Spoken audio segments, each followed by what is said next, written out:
স্মৃতি ফিরে পেয়েই উর্মি ও কুন্তলার কুকীর্তি সবার সামনে এনে প্রমাণ সমেত পুলিশে দিল সূর্য।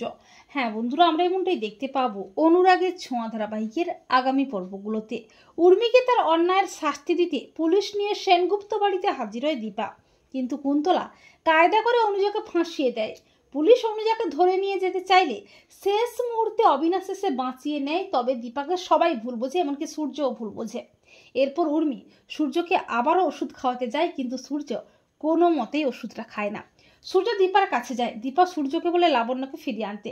দীপার কথা মতো সূর্য আশ্রমে গিয়ে লাবণ্যকে ফিরিয়ে আনে, কিন্তু উর্মি আবারও ওষুধ খাওয়াতে যায় সূর্যকে, কিন্তু সূর্য কোনো মতেই ওষুধ খায় না।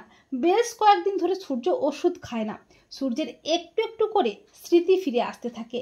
একটা সময় সূর্যের স্মৃতি ফিরে আসে, দীপার কথাও মনে পড়ে সূর্যের। সূর্য উর্মি ও কুন্তলার উপর নজর রাখে। হঠাৎই একদিন সূর্য দেখতে পায় উর্মি ও কুন্তলা গোপনে চক্রান্ত করছে। সূর্য আড়াল থেকে সবটা ফোনে ভিডিও করে রাখে।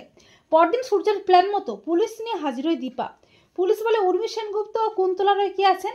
পুলিশ দেখে ভয় পেয়ে যায় উর্মি। পুলিশ বলে ডক্টর সূর্য সেনগুপ্তকে ব্যান্ড ওষুধ দেওয়ার অপরাধে আপনাদের আমরা অ্যারেস্ট করতে বাধ্য হচ্ছি। উর্মি নাটক করে সূর্যকে বলে, দেখছেন তো দাদাই, ওই মহিলা আবার পুলিশ নিয়ে এসেছে। সূর্য বলে, ওই মহিলা নয়, বলো দিদি। আর হ্যাঁ, দীপা পুলিশ ডাকেনি, পুলিশ ডেকেছি আমি। সূর্য বলে, অফিসার, ওরা দিনের পর দিন আমাকে ব্যান্ড ওষুধ খাইয়ে অসুস্থ করে রেখেছে, এমনকি আমার স্মৃতিশক্তিও হারিয়ে গিয়েছিল। তবে এখন আমার অতীতের কথা সব মনে পড়েছে, আর ওদের কুকীর্তির প্রমাণ আমার কাছে আছে। উর্মি ও কুন্তলার কুকীর্তির ভিডিও দেখে সবাই চমকে যায়। এরপর পুলিশ প্রমাণ সমেত উর্মি ও কুন্তলাকে অ্যারেস্ট করে। তো বন্ধুরা, তোমরাও এটাই চাও তো যে স্মৃতি ফিরে পেয়ে উর্মি ও কুন্তলার কুকীর্তি সবার সামনে এনে প্রমাণ সমেত যেন পুলিশে দেয় সূর্য? কমেন্ট করে এক্ষুনি জানিয়ে দাও তোমাদের মতামতটি।